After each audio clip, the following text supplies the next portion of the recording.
D'après la tradition musulmane, le texte du Coran reflète la prédication du prophète Mahomet, prédication qui se déroula entre 610 et 632 de notre ère. Une prédication transmise oralement, d'où son appellation Qur'an, liée à l'idée de récitation. À ses côtés, l'écrit est accessoire. On a pu l'utiliser occasionnellement, employant des supports de fortune pour noter quelques versets coraniques. Mais ce n'est qu'après la mort du prophète et la mort de plusieurs de ses compagnons experts en récitation que l'on ressent réellement le besoin de disposer d'un texte en bonne et due forme. Plusieurs initiatives individuelles vont être lancées par les proches du prophète, mais il faudra attendre les années 650 pour qu'une version unique, appelée la Vulgate de Haussmann, soit imposée. Toutefois, la conception traditionnelle de la primauté de l'oral sur l'écrit perdure bien au-delà de l'histoire des premiers temps. Bien que l'on dispose désormais d'un texte écrit, son caractère archaïque, qui ne note que les consonnes, requiert encore les compétences de lecteur. Ces lecteurs, qurra, connaissent le texte coranique par cœur, qu'ils tiennent de leur maître, qui eux-mêmes le tiennent de leur maître, et ainsi de suite jusqu'au prophète. Or, ces lectures transmettent-elles la langue originelle du Coran ? D'innombrables variantes phonétiques, morphologiques ou syntaxiques les opposent. Certaines lectures introduisent même des éléments absents de la graphie, notamment l'attaque vocalique. Autant d'indices qui suggèrent que cette langue ne leur était pas familière. Définir l'idiome coranique et son rapport à l'arabe classique en cours d'élaboration, semble bien l'une des préoccupations majeures de ces premiers savants, qu'on présente souvent à la fois comme lecteurs, mais aussi comme grammairiens. Résumons rapidement le problème de la langue coranique et de son rapport à l'arabe classique. À partir du 8e siècle, se forme le dogme musulman selon lequel l'arabe classique est la langue du Coran. Et que celle-ci, révélée à un membre de la tribu de Quraysh, reflète donc le dialecte employé par cette tribu. Ce dialecte est toutefois supérieur aux autres, puisqu'il est issu d'une sélection ancienne plusieurs éléments linguistiques les plus purs. Pour les chercheurs modernes, plusieurs interprétations sont proposées. La plus commune identifie la langue coranique à la koinée poétique, avec en plus quelques éléments dialectaux. C'est cette koinée qui deviendra l'arabe classique. Plus récemment, Pierre Larcher a contredit la thèse de la koinée et proposé d'identifier l'arabe classique comme une construction, une fixation d'éléments à la fois coraniques et poétiques. Une construction sur lesquelles se sont probablement greffés de nouveaux concepts linguistiques. Toutefois, les positions des uns et des autres concordent sur le fait qu'il y a eu une correction, une harmonisation de la langue coranique aux normes de l'arabe classique.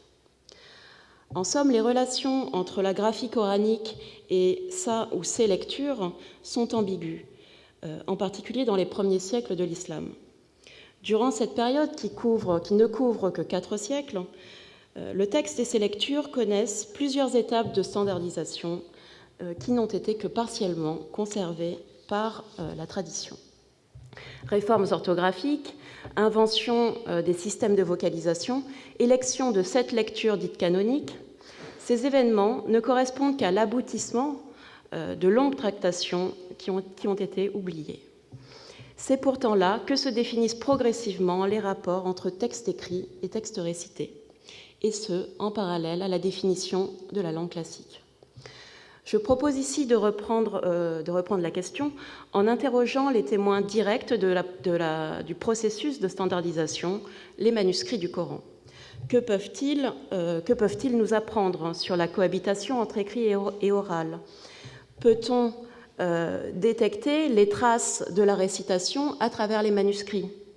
Cette récitation, enfin, conserve-t-elle les marques de correction ou d'harmonisation linguistique ? C'est vers les manuscrits de la deuxième phase de transmission, au 8e siècle, que l'on se tournera pour rencontrer des cas d'interaction entre oral et écrit, d'abord au sein même de la graphie, puis par l'ajout des systèmes vocaliques.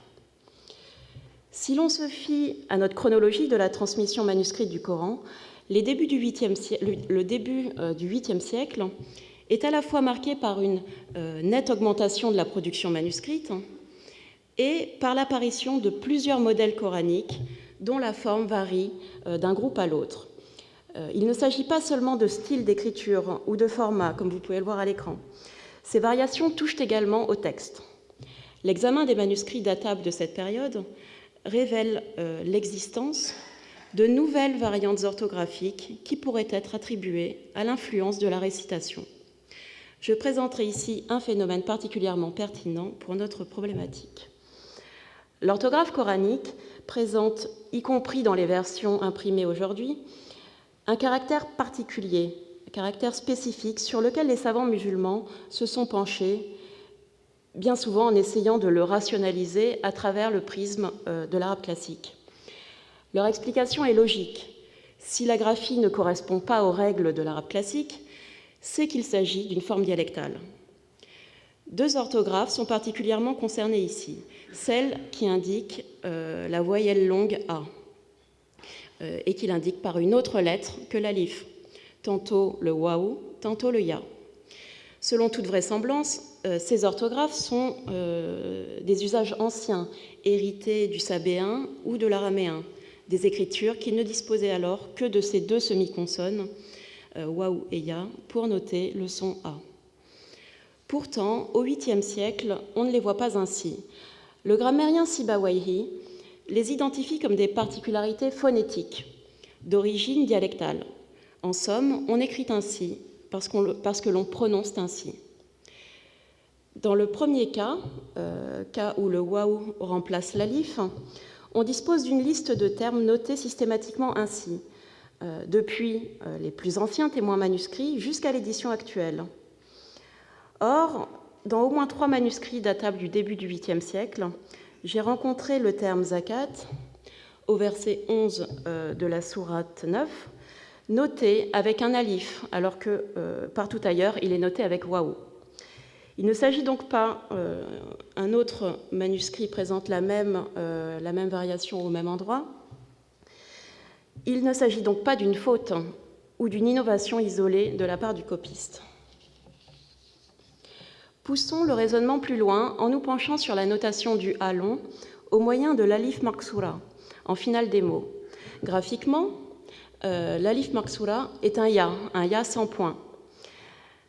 Dans les manuscrits, le statut de cette lettre est ambigu, du moins entre les 2e et 3e siècles de l'islam. Certains copistes le ponctuent comme un véritable ya, alors que d'autres n'hésitent pas à le remplacer systématiquement par un alif dans les prépositions. Comment expliquer une telle initiative ? Il est possible que l'on souhaite simplement rétablir la prononciation du A long. En clair, l'alif maksura pouvait être lu d'une autre façon, peut-être à la façon de ces quelques lecteurs irakiens mentionnés par la tradition, avec un son intermédiaire entre A et I, et ce, à chaque fois qu'ils rencontraient un ya à la place de l'alif. En définitive, l'orthographe avec waou ou avec ya conserve-t-elle la trace d'éléments dialectaux ? Les exemples de double orthographe rencontrés dans les manuscrits pourraient aller dans ce sens. Mais si notre chronologie des manuscrits est exacte, cette double orthographe ne fait pas partie de l'héritage ancestral, car dans ce cas, on les trouverait aussi dans les témoins les plus anciens. La prononciation dialectale pourrait donc dériver d'une interprétation de l'écrit et non l'inverse, comme l'entendait Sibawayhi. Quant à l'introduction de cette nouvelle orthographe avec alif, elle apparaîtrait en réaction à cette lecture dialectale répandue au début du 8e siècle. On peut donc y voir une tentative de rationaliser la prononciation du A, cette prononciation qui sera retenue par l'arabe classique. Cette démarche ne concerne d'ailleurs pas seulement la graphie coranique, mais elle concerne aussi la langue administrative des papyri du 8e siècle. Au cours du siècle suivant, la valeur de A long semble l'avoir emporté, La graphie rationalisante n'a donc plus lieu d'être, elle disparaît.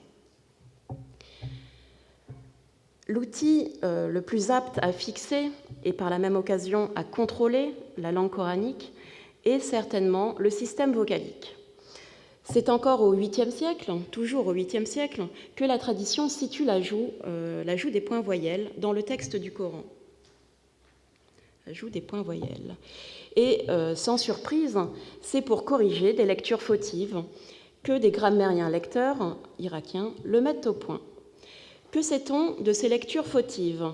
Selon les textes traditionnels, ces lectures concernent avant tout les désinences casuelles, voire peut-être, selon certaines traditions, des lectures sans flexion. Quant aux manuscrits qui reçoivent ces systèmes vocaliques, on pourrait penser qu'il ne s'agit que des copies destinées à l'apprentissage du Coran, et non des manuscrits modèles exposés publiquement. C'est du moins ce que commande le juriste de Médine, Malik ibn Anas, dans la deuxième moitié du 8e siècle. C'est en effet le cas pour ces copies gigantesques dont la sobriété en matière textuelle, voici le texte, sobriété s'accorde avec ces prescriptions. Cependant, on rencontre nombre de manuscrits, y compris quelques-uns de dimension imposante, qui comportent un système de vocalisation. Impossible donc d'y voir de simples cahiers de cours. L'ajout des points voyelles a, semble-t-il, concerné une bonne partie des manuscrits avant d'être circonscrit à l'apprentissage. L'examen de ces points voyelles nous invite à appréhender les systèmes de lecture et la langue qu'ils véhiculent à travers les usages, les habitudes des lecteurs de l'époque. Nous sommes en quelque sorte affranchis des représentations a posteriori de la littérature traditionnelle. Que nous apprend donc la vocalisation des manuscrits de la langue coranique? L'analyse d'une série de manuscrits datables de la première moitié du 8e siècle révèle deux informations importantes.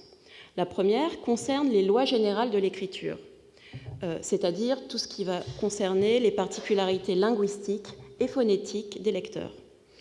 Elle sera donc particulièrement pertinente pour notre problématique. L'autre information aborde les variations non systématiques, celles des voyelles et de la flexion casuelle.